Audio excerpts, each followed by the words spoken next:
We are the First Nations of the Philippines, and I put an emphasis on the N, S of the N nation. Our parents, our elders, our ancestors are like waters flowing from the source or from the fountain. The water flowed to us.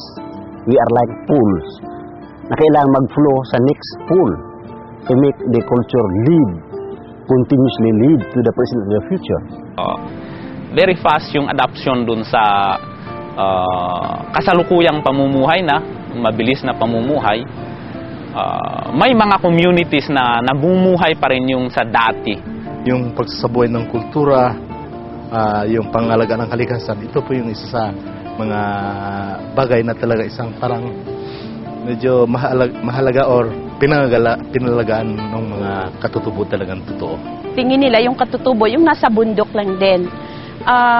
Meron naman sinasabi na yung katutubo ay yung mga nandoon nga sa bundok at yung mga nasa labas din tulad namin. Indigenous peoples are all peoples who have a sense of territorial belonging and who have a linguistic affinity to each other. Every Filipino is an indigenous person. The only thing that sets us aside as indigenous peoples now, aside from the definition, which is self-explanatory, and you can read that for yourselves, is that we were left out of the baptismal fonts and the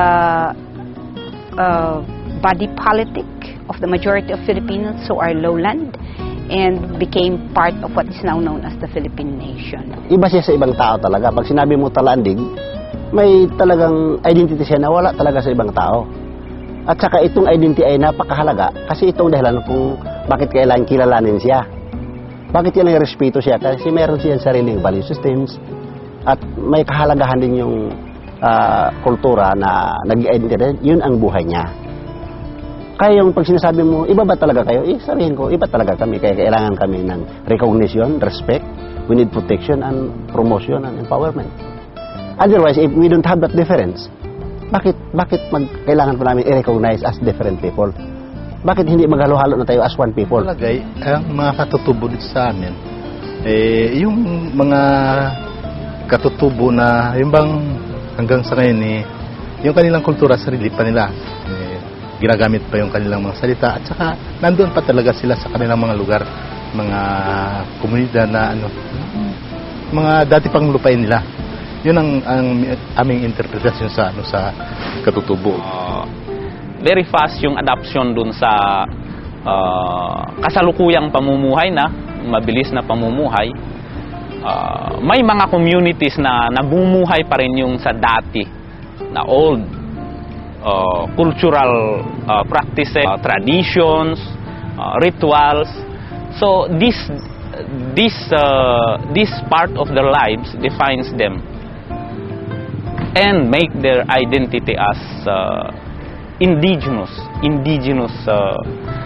people. Yung isang katutubo ay meron siyang sariling paraan ng yung own pace of development din, na hindi dapat inaasa sa ibang tao at hindi niya tinitingnan na yung bahay kubo niya ay hindi bahay.